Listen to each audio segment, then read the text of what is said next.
That is super disorienting the way it's backwards. I know, it's so funny. Hello, welcome to Coach Chat, everybody. I have some very awesome guests today, and you can, if you take a tour, you can travel all the way across the country and see each one of us and have us each coach you.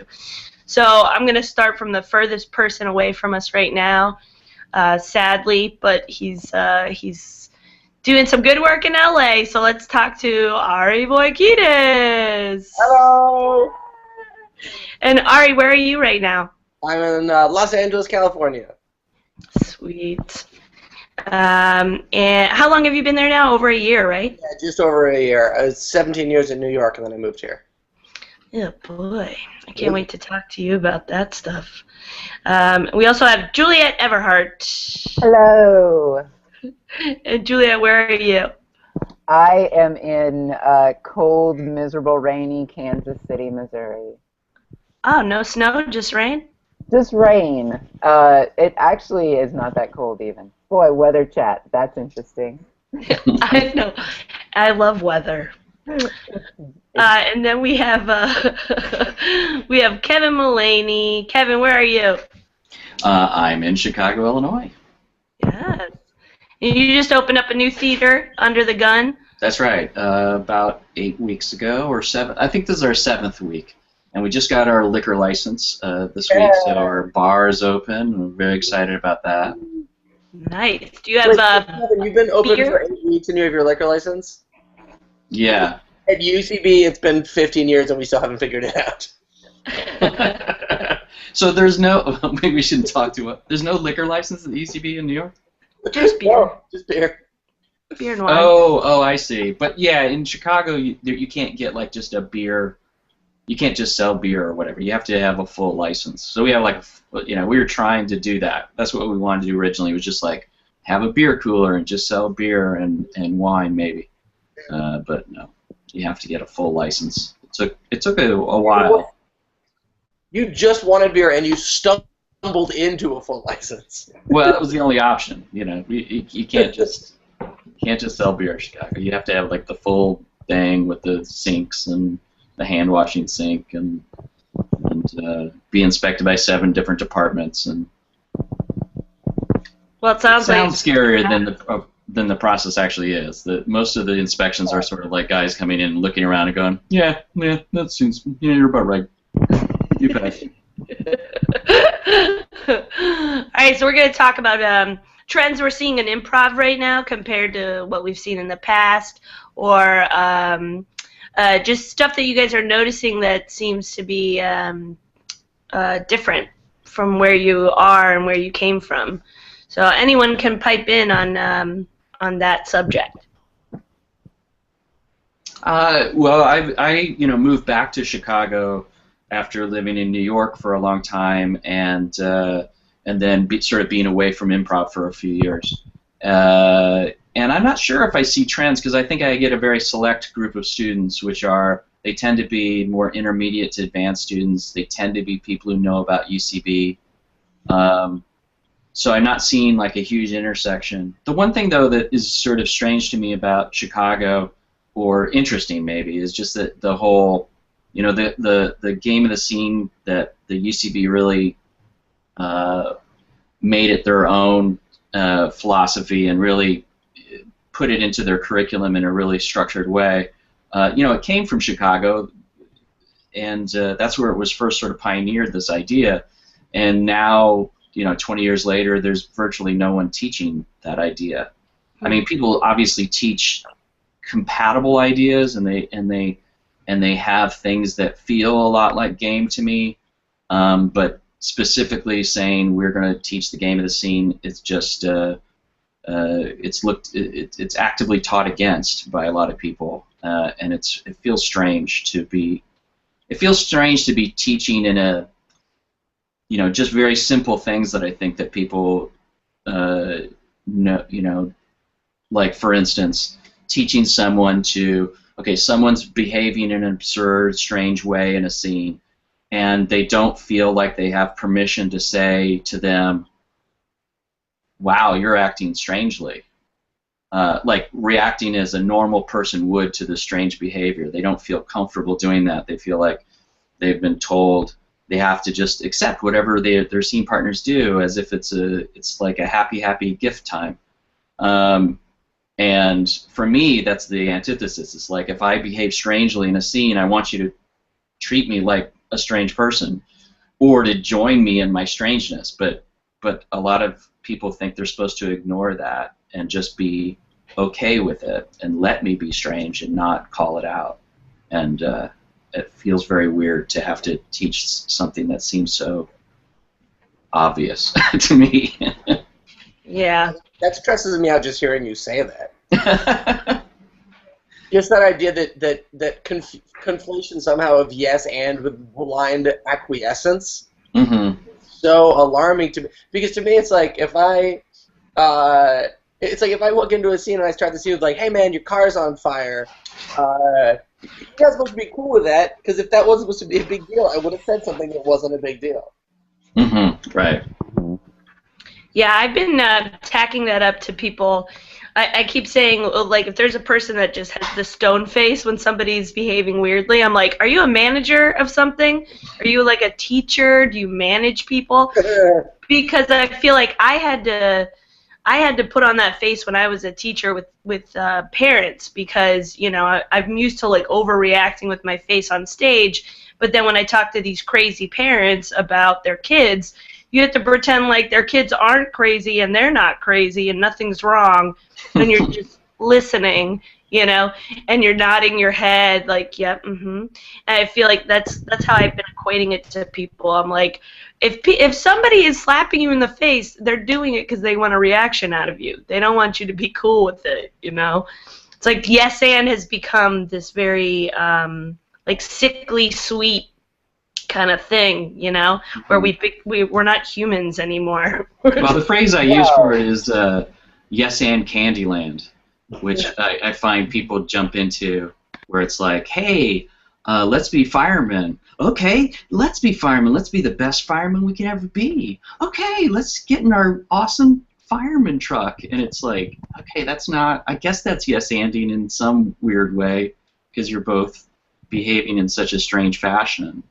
But yes-anding is just accepting the reality that is given to you and adding a little bit more specificity to it. In fact, I'm getting to the point where I don't want people to yes-and anymore at all.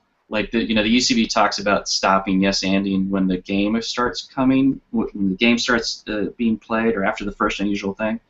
But I find yes-anding is often annoying right at the beginning of the scene. It's like it's more like if I come in and act like a doctor and you're my patient, then just yes that for the first line or two and let's see what happens, rather than, because so many people interpret yes-anding as like, okay, I'm a doctor and you're a patient, and they yes-and it by being like, I have alien Ebola children. First of all, that's a terrible premise. Second of all, but that's based on a misreading of Scripture. Like, that's not what yes-and is, right? Yes-and is if I come in and I say, hi, I'm Dr. Schwartz, thanks for waiting, it's good to see you. To me, what we want to avoid is someone like, yeah, I'm here to murder you, right? But you don't have to say space Ebola, right? As long as you just add information and add to that reality. Right, and mostly it's just accepting the situation and being a real person in that situation, at least at first. Not desperately trying to make it funny so a room full of strangers thinks they're actively unloving you. Right.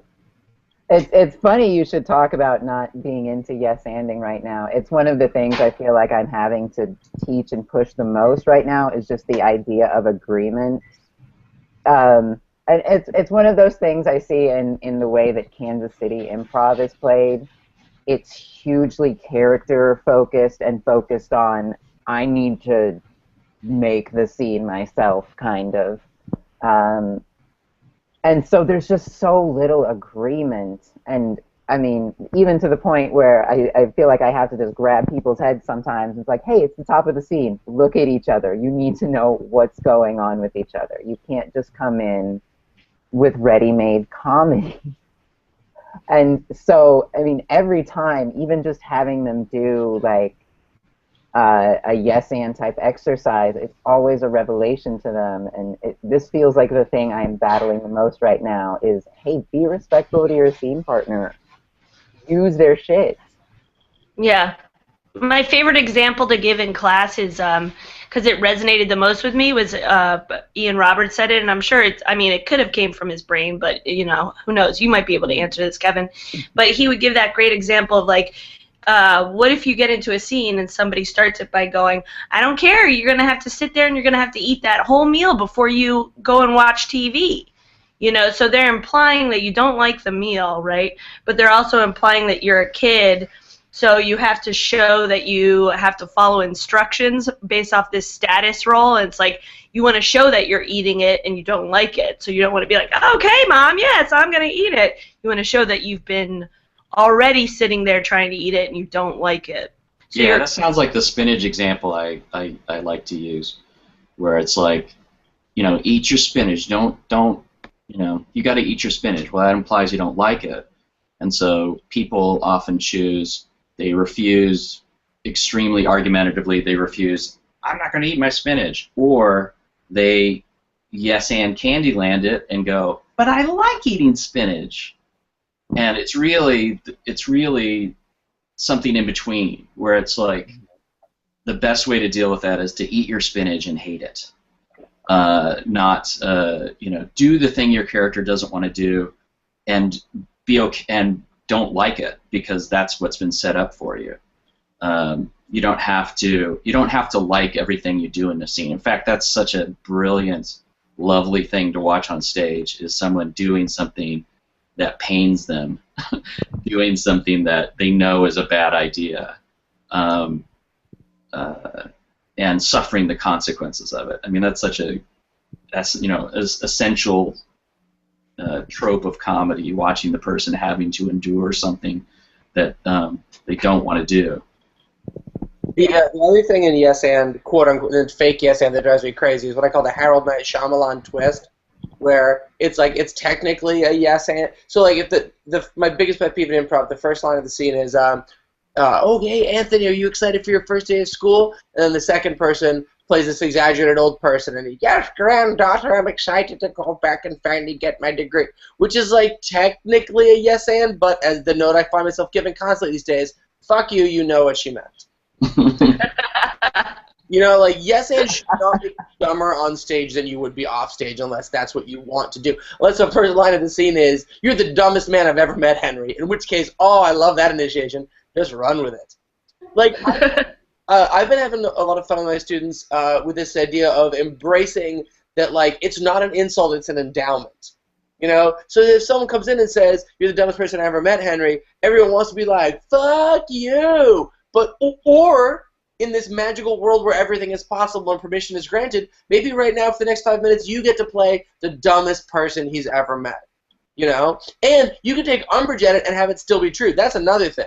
Like, to me, if you're like, you're the dumbest person I ever met, I might be like, hey, that is not cool. But then as I'm complaining, I'm going to drink a cup of olive oil thinking it's water.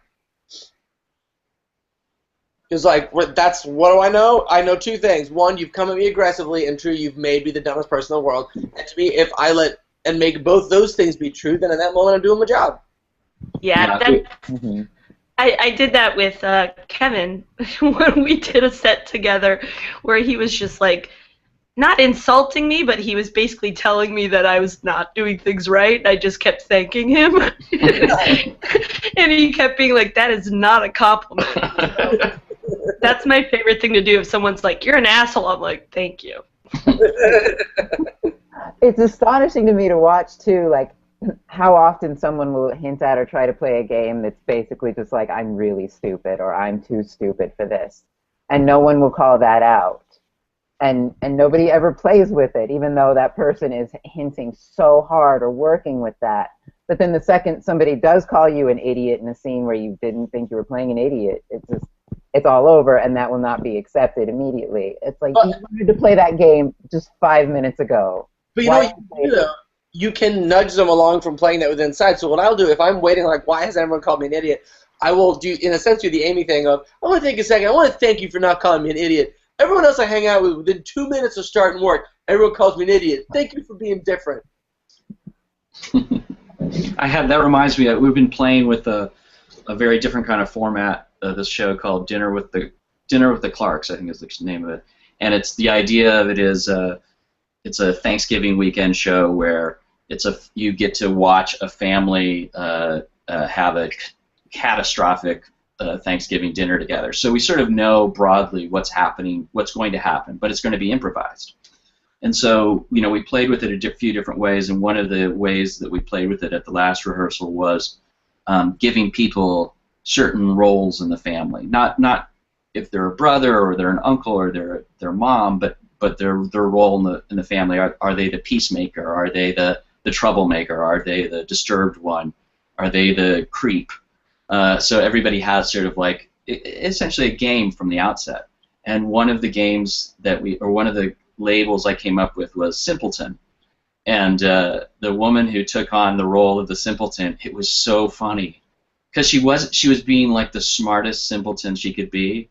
So she would make the most obvious. Someone would say their name Joe, and she's like, that name has 3 letters in it. Like, she was never wrong, but her observations were always like the most basic things. Or she would get fascinated. At one point, she put a bunch of olives on her fingers, and then was like, "Look at the olives on my fingers." It's just playing this very simpleton, very simple thing. So it was nice seeing people sort of take on these roles and just sort of filtering everything going on around them through these simple games that they were developing based on if they're the creep or they're the disturbed person or whatever. And by the way, simple games, isn't that the key? That's another thing I've been focusing on with my students lately. One thing I said to a group the other day is, and I've said this a lot, is you've probably never, with maybe 1 or 2 exceptions, you've probably never walked out of your favorite improv show and high-fived your friend and be like, oh my god, how complicated was that? It's rarely that. And I used to say, except improvised Shakespeare, but I saw them a couple weeks ago, and that's actually very elegantly simple. It just looks complicated because there's a lot of sort of ornaments on the tree. It looks really hard. Yeah, but in the way the musical improv looks really hard. But then if you really stare at it for a while, you can see the parts moving. And like, oh no, it's a simple craft. These guys are just masters of it. Yeah, it's a bunch of simple things that they have, not so much simple, but they're hard, difficult, but not complicated things that they have practiced over and over again and have become very good at. Yeah. Yeah, I mean, that's something with my, when I was working with the 5-year-olds making movies, and if I would use the word simple to them, because they would have these complicated ideas for their storyboards, they would get so upset. Like, I'm not simple, and I think it's a matter of breaking this habit of, within ensemble improv, that you have to make your own mark. Like, there's something so beautiful about building as an ensemble that I think you have to really, experience in a healthy way before you're that's how you're always playing, Yeah, that's not as universal as I thought it was. I thought because growing up in a UCB tradition, I thought that idea of well, obviously we're going to make each other look good, that's apparently not even taught everywhere. I always figured it's taught everywhere and just not applied because it's easier said than done. But I've seen some shows from some other dojos out here that I just, doing it right is hard. Why would you want to, I don't know, just not take care of each other? It's just if I wanted to worry about myself, I'd go do stand-up. Yeah. The funny thing is the irony of that with Besser's story when he first went to go see Improv, and his interaction with it was, trying to he would evaluate it by who won, who was the best person on the team, and it wasn't until after he took some classes and really, I think probably Del drove that idea into him. It's like, no, it's not about somebody winning the show. It's about the ensemble, the team, doing the best show they can by making everybody look good. And I mean, I know this is super basic, but on a fundamental level, I think there's this idea that that's that noble altruistic thing. But just even from a self-interested point of view, if there's 6 of us and we step on stage and we each looking out for each other, that means I have 5 people that have my back as opposed to 1 if I do it myself. It just seems the more efficient thing.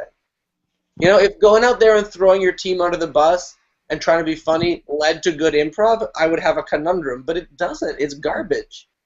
Yeah, this was honestly one of the reasons why we kind of had to found our own classes and things here. This is not to talk about anybody else doing things here, but it was that their training is so focused on creating your character in the moment, being able to snap to that, and no scene work. Just no scene work taught in what I came up in, really. It was, how do you create your character, do that, and hopefully if you're interacting with this other person, you're not totally ignoring them.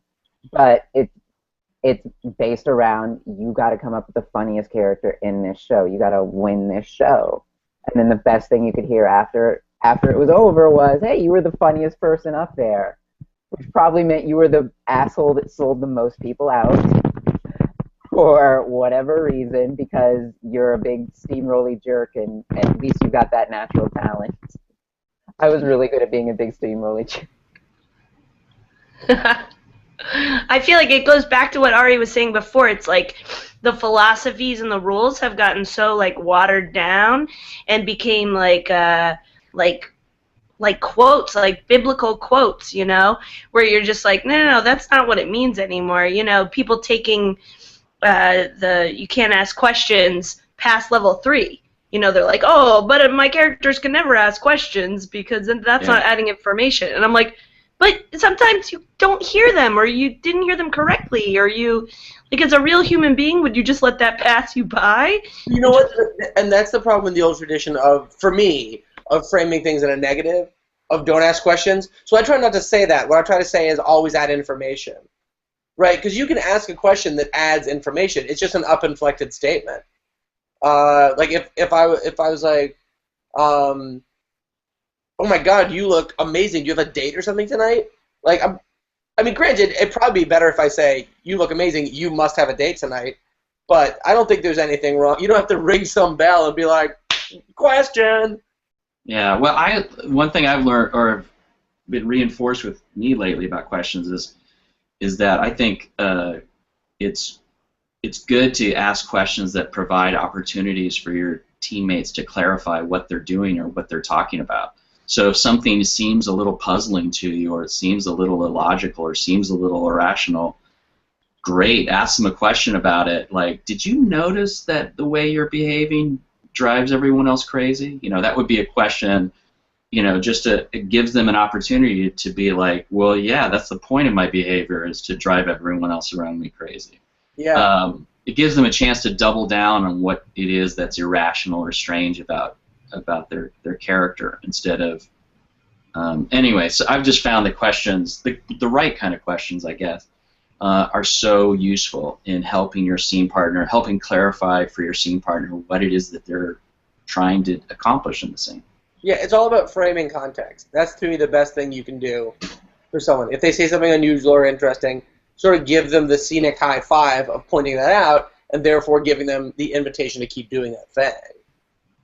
Yeah, that's like, Mullaney, when you came to the city and taught that Meisner workshop that I took, I use that, not the actual workshop, but I use that example all the time to tell people, like, if you visually see something on someone's face, why not call it out? Because A, they might not be aware that they're giving you a stink eye, you know, and they would have to use that, they would have to adjust if that's something that they don't want their character to have. But it's such a great way to kind of, like, get someone to start talking about their point of view, you know. So I use that constantly as an example. I'm like, you know, you start by being like, you guys do Meisner? Have you done Meisner? You know, Kevin Mullaney has taught this great workshop, and just kind of taking through the steps, and it's amazing how much people are using that now to, like, inform the other person of what they're kind of, like, throwing down, you know. And I called you out on your stink eye, right? Is that where that came from? Probably. I don't know. One thing that I've been doing, this is kind of tangential to this, but with my students lately, for about the last year, is I've stopped saying call out and started saying frame instead, because just as a subtle thing of like people calling out the first unusual thing, I feel like there is that aspect of negativity that can be there, where the first unusual thing often becomes the first distasteful thing, and really it's like even if someone's being a jerk, I don't necessarily have to take umbrage at it to point it out, right? You just want to make sure they know. Well, you're Stephanie, you're being really sarcastic. It doesn't have to be a criticism. You just want to be like, Stephanie, please, whatever you do, keep being sarcastic because it's amusing me. Mm-hmm. Yeah, so can I ask you guys then if this is a thing you all see of, yeah, that needing to say framing instead of calling out, because 99% of straight manning is, I need to make you feel ashamed about being or something. Well, I had an interesting conversation because I was encouraging a student to do something that she thought she, in her head, was calling out and bad. And I just was like, okay, you just got to let go of that. Just, you can call people out on their shit. And I talked to Angie, my business partner, about it, and she's like, well, here's the example that they always give at Second City. It's like, you are playing a doctor, a French doctor, let's say. You decided to play a doctor with a French accent, and you're not doing such a great job with the French accent. You don't want to call them out on that. You don't want to say, that's a bad French accent. And I was like, oh, right, okay. So what they're talking about is criticizing their level of their ability at improv. And that's not what I'm talking about at all. So, for instance, in the scene that spawned this whole conversation, it was a doctor who his hands was shaking right from the get-go. He's like, he was a surgeon in surgery, and his first line was, with a shaking hand, was like, hand me the scalpel.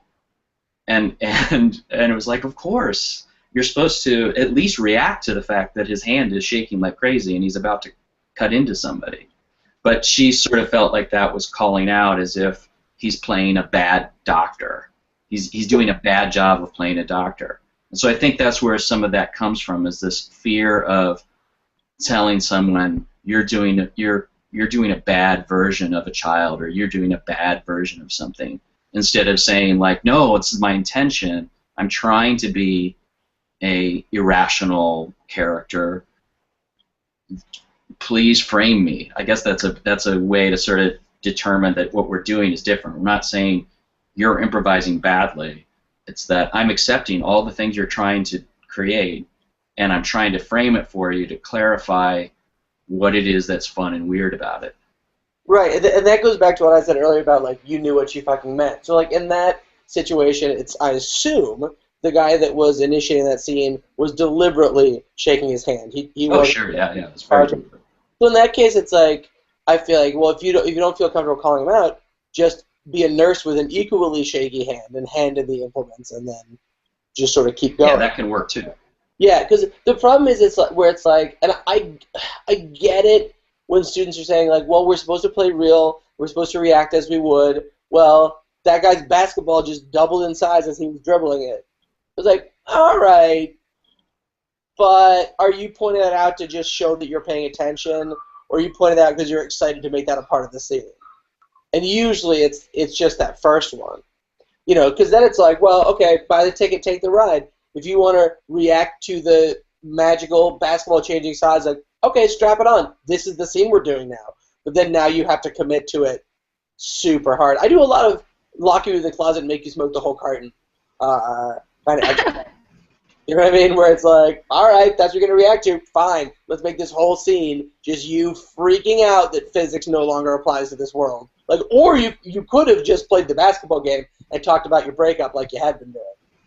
Yeah, I try to serve both ideas where I'm like, okay, if something unusual pops up, like a mistake or something like that, or a mistake, then embrace it, play it for a little bit. Like, I think that's the idea of like the sub game thing came in, where it's like you can use that sub game to rest the game, because then it looks like you're actually having a normal everyday interaction with somebody. But go back to that other game. Don't like feed into the fact that the basketball keeps getting big, because then that becomes the thing.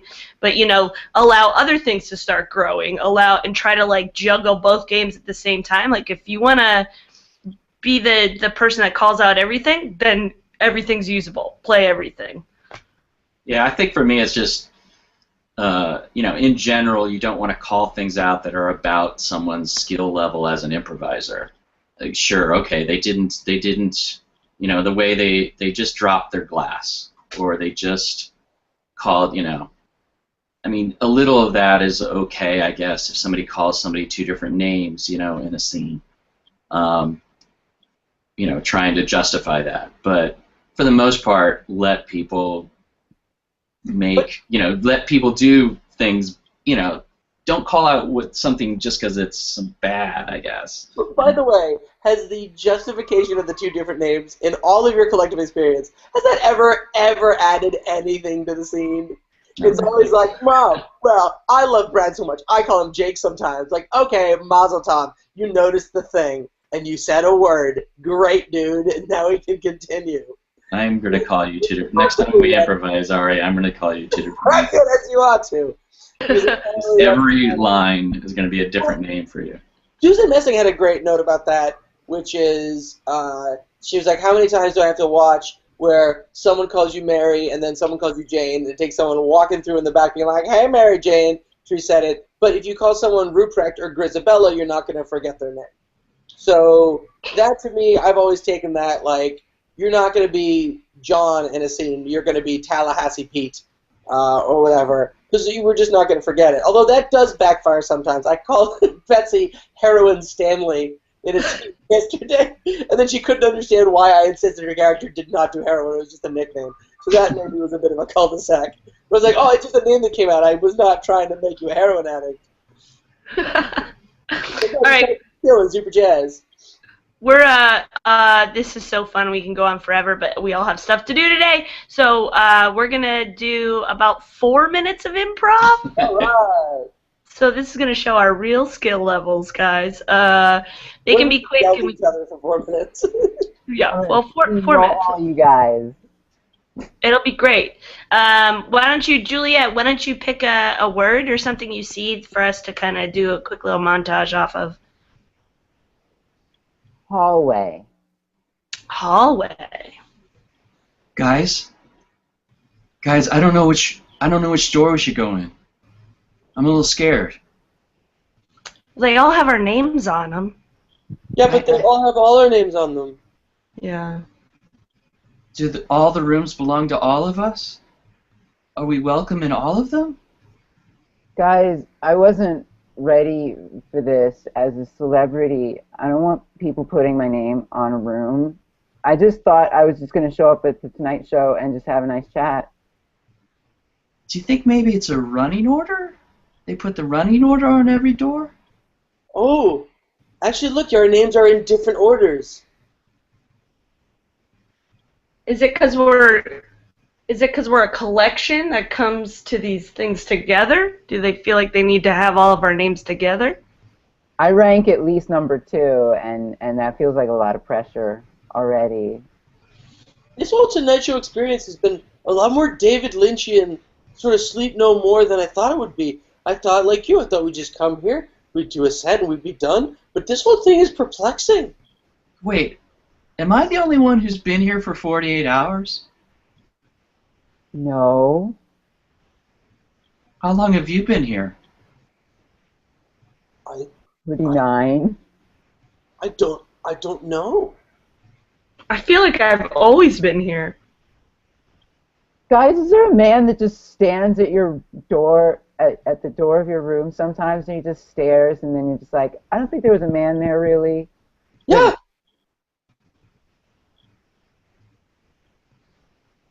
Are we... This is going to sound really dumb. You know, I'm willing to entertain some whatever thoughts you got right now. Honestly. You never say anything Right. dumb. I didn't really think about this. I've been here 49 hours. Okay. So, Okay, I'm going to ask this. All right, don't judge me for asking this. Okay. Are we all Civil War ghosts?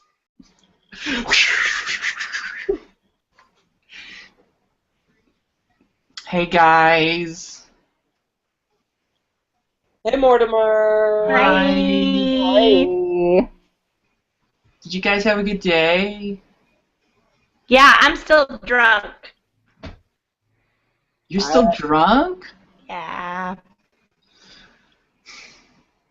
I totally had sex tonight. What?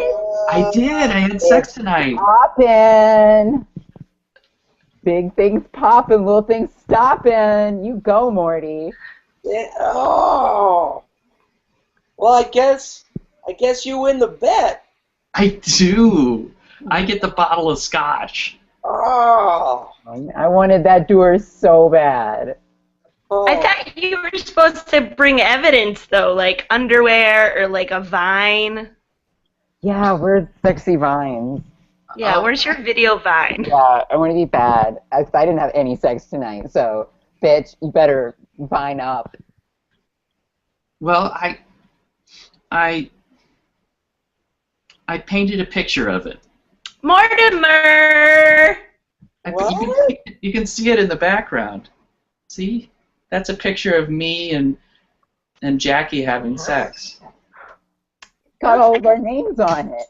It's got our names on it, and it also looks like Spider-Man holding a candle. You're a really good artist, Morty. Thanks. I don't know what surprises me more, that you had sex tonight, or that you've had like a really impressive latent artistic skill. But some of the years I've known you, I've never known you painted. It's just, it is my first painting. What? That's my first painting. So, You are as good at boning as you are at painting? Apparently I'm not good at either, because that's supposed to convey that it was an awful experience. Oh, no. Spider-Man not good. Was the Spider-Man you had sex with not good? It was like Spider-Man getting burnt by a giant candle. Oh no. His outfit's completely synthetic, so that wouldn't be good. Nope. I still think it's a great painting. It's a good painting, though. I love it. Thank you. Thank you. I'd buy it. Put it in my salon. What's the painting behind you representing? This is right before my mother was murdered. Somebody was painting it, and then she was stabbed. Did you start it because you knew she was about to die? No, I wasn't. I didn't paint it at all. I was watching. I'm sorry. I didn't realize it was such a painful memory. No, You it's guys like. only have trauma paintings in your house? What'd you say? You guys only have trauma paintings in your house? Is there other kinds? Yes, I think. I don't know about art. Should I not show you my painting of my mother beating me? Were you painting it while she was beating you? That's Prussian. No, this is abuse from childhood, so that would be really complicated. My painting of my husband hitting me, though, that was while he was hitting me. Oh, it's a series. Wow. Was that consensual beating with your husband, or was it abusive beating? I think it's just who I am. Do you have joyful paintings in your apartment, Ari? Oh, we don't have any furniture up. We ought to, and we keep saying we will because we've been here for 2.5 years. We don't put anything up. So no furniture and no art. Oh, I said furniture, didn't I? Yeah, we just had this bed. We try to keep it super minimalist. My wife's Icelandic. You know how they are. It's all just clean lines. So glad you're still together. Yeah, there was touch and go for a while there. How come you didn't win the sex bet? If you have a wife, you should have won the sex bet like really easily. I feel like. It's Icelandic. We have not made the relationship official. Oh. I've heard they're very proper. It's all clean lines. Yeah. Everyone's famous in Iceland. That's what I heard. Maybe it's a celebrity situation. Oh. Why? Just my wife Bjork, or do you mean everyone? Well, I think maybe she doesn't want to take your name because she's like, I'm super famous, and what if I have to go to the Tonight Show? It's like she doesn't want to have to put up some weird American last name. That's true, and generally I understand that everyone over there just basically has one last name. Mm-hmm. They're all Goodman's Jalters. Also, hey, guys, real talk for a second. I should tell you, I did get an alert that I'm almost out of battery, so I might disappear. Oh, no. Well, then that's our show. Hey, a little quick improv never hurt anyone. Thank you guys so much for doing this. It was so fun to talk about Yes and. We haven't talked about that yet, so that was great. Really? Yeah, we haven't. We've been talking more about forms and what people are into, and so that was really fun to chat about. Great. I'd love to chat about it more. But let's see. Anyone want to plug anything? Kevin, you got anything to plug? The Under the Gun Improv Classic is the second annual competition. It's a little bit like the 3-on-3 in New York, except it starts as a two-person group, and each time you advance a round, you have to draft somebody from one of the losing teams. So by the finals, you're a 4-on-4 team. And that happens in January. There's still time to sign up. If you're an out-of-town group and you want to come to Chicago just for that weekend, you can sign up and be in the tournament just that weekend. I know there's at least a couple groups from out of town who've already signed up for that. So. Cool. How about you, Juliette? Anything you want to plug? I'll just say real quick to Kevin's plug, as an out-of-town group that has performed at the Under the Gun Theater, it is wonderful and everyone treats you really nicely. It's a great stage. Cannot recommend it enough. As for the things that make me money, please check out chesswithdeath.com. Right now, we've got a couple of 5-week classes going on, one on the movie and one on just general game. You can check those out. We'll be doing specialized classes, I think, throughout early next year. The next one's probably going to be on the mono scene starting in January, so please join us for that. And I'll plug my beautiful wife Betsy and I host the Teachers Lounge, the UCB faculty show, Tuesdays at 7 o'clock at the new UCB Theater on Sunset. If you're in the Los Angeles area, you can follow us on Twitter at UCB Faculty Show. Somehow we were the first people to get that.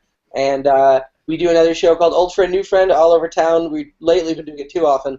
I think we did 6 shows last week. But it's a 4-person show where Betsy and I play with one old friend from our New York days and one new friend from LA who we've never performed with, but whose work we admire. And that's what I'm doing. That's awesome. And I'll do a Kevin Mullaney related plug. I'm going to be a judge for the 3-on-3 finals on Saturday, November 28th. So start giving me cupcakes now, y'all, because, you know, my vote costs money. And thanks for joining us, guys. We will see you next month with a whole batch of new coaches, or maybe these guys again, because they were great. Thanks a lot. Bye. Hey.